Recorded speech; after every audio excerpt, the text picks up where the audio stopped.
दोस्तों, राम राम। आज मैं भैरव बाबा के बारे में बताऊंगा कुछ बातें। और ये वैष्णो माता का जो जो जहाँ पे वैष्णो माता का स्थान है और वैष्णो जी के बारे में बताऊंगा। और भैरव बाबा को क्यों शत्रु जो लोग मानते थे मानना पड़ेगा। तो कहते हैं लोग कि भैरव बाबा ने ये कलंक हटा दिया था और माता जी ने आशीर्वाद दिया था, ये कलंक हट गया था उनका। तो एक समय की बात है जब भैरव बाबा तपस्या कर रहे थे अपने चेले के साथ बैठ के, और चेला भी बैठा हुआ था और भैरव बाबा तो अपने तपस्या में नील थे। तो एक भक्त माता का आया, उन्हें कहा मेरे घर पे आज शाम के टाइम में भंडारा है और माता जी ने मुझे कहा है। तो भैरव बाबा सुन के इन्होंने कहा तो आप मेरे को भंडारा करा पाएंगे। तो उन्हें कहा अवश्य करा पाएंगे, क्योंकि मेरी माता ने स्वयं मुझे कहा है शाम को भंडारा करने के लिए, और शाम को माता आएंगे मेरे घर। तो तब उन्होंने कहा ठीक है, मैं शाम को आऊँगा मैं भंडारा खाने के लिए, भैरव बाबा ने कहा। तो भैरव बाबा शाम के टाइम पे अपने चेलों के साथ चले गए भंडारा में। वहाँ पे जाके देखे थे बहुत सारे भक्त आए हुए थे माता के खाना खाने के लिए और भंडारे में। तब तब उन्होंने अलख निरंजन कहा वहाँ पे 2 बार 3 बार। तो उन्होंने देखा माता छोटी सी कन्या के भेष में है। तो उन्होंने फिर भैरव बाबा ने खाना कब उन्होंने कहा कि मैं तो मांस मछली खाता हूँ और ये पूरी सब्जी नहीं खाऊंगा, मेरे लिए ला दो तभी मैं खाऊंगा भंडारे में, नहीं भंडारा पूरा नहीं होगा। माता ने कहा कि ये भंडारा यहाँ पूरी ही सब्जी मिलेगा, यहाँ पे मछली मीट नहीं चलता, क्योंकि ये माता का भंडारा है। वो क्योंकि भक्त तो पहचान नहीं पाए, पर जो भैरव बाबा थे वो पहचान लिए, क्योंकि वो तांत्रिक थे, उन बहुत तपस्या की हुई थी। उनको उनके बारे में बताया जाए कमी है।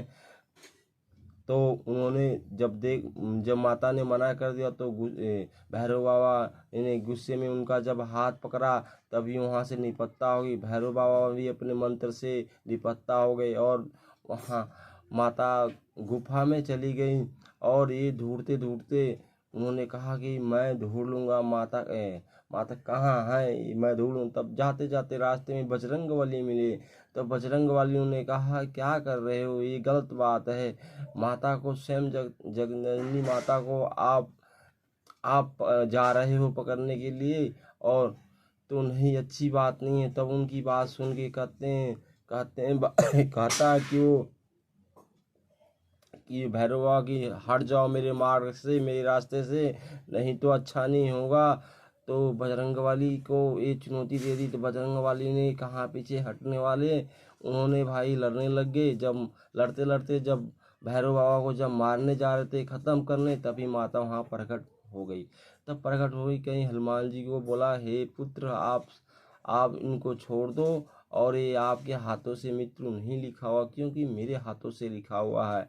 तब ये तब वो बजरंगबली पीछे हट गए। तब माता ने अपना अपना त्रिशूल छोड़ा शक्ति से ऐसे, और छोड़ने के बाद भैरव बाबा का सर कट गया।